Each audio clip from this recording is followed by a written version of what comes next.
श्री सद्गुरु महाराज की जय। सत्संग का कार्यक्रम सुचारू रूप से तीनों समय प्रातः काल, अपहरण काल और रात्रि काल में होता था। यह सत्संग प्रायः पूज्य गुरुदेव के कमरे में ही होता था। कमरे के बगल में एक हॉल था। जब अधिक लोग आते थे तब उस हॉल में सत्संग होता था। इसी दरमियान में एक दिन प्रातःकालीन सत्संग के बाद पूज्य गुरुदेव की आज्ञा हुई कि चलो हॉल में। फिर भगीरथ बाबा ने गुरुदेव को बैठाने के लिए कुर्सी पर आसन लगाकर निवेदन किए, हुजूर चलल जाए।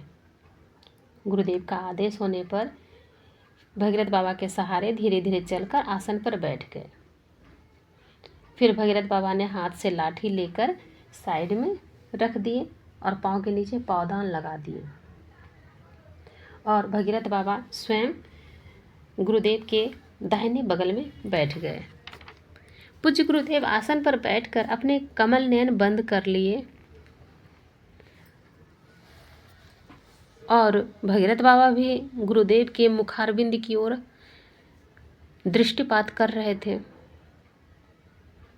लगता है उनकी ही अंतःप्रेरणा से भगीरथ बाबा मन एकाएक ऊपर की ओर नजर गई और वहीं अटक गई और देखने लग गए।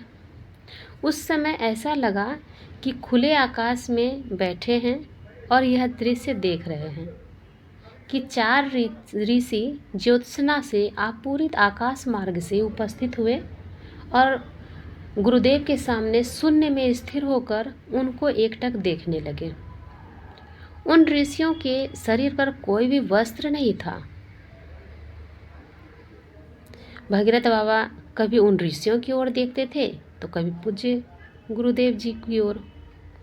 जब गुरु महाराज जी को देखते तो उनकी दृष्टि बंद दिखाई पड़ती थी और जब उन ऋषियों को देखते थे तो ऐसा देखने में आता था कि वे सब पूज्य गुरुदेव को ही एकटक देख रहे हैं।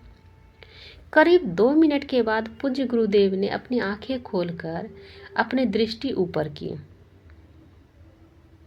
इनकी दृष्टि और उन ऋषियों की दृष्टि जैसे ही एकाकार हुई वैसे ही वे चारों ऋषि धीरे धीरे ऊपर की ओर खिसकने लगे और अंतर्ध्यान हो गए।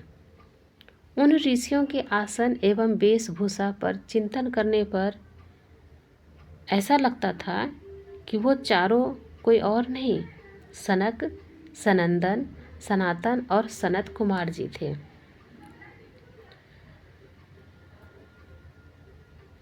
तो जब गुरुदेव अपने प्रवचन करने बैठते थे तो ये चारों ऋषि गुरुदेव के से ऐसा लगता था कि दर्शन करने आते थे।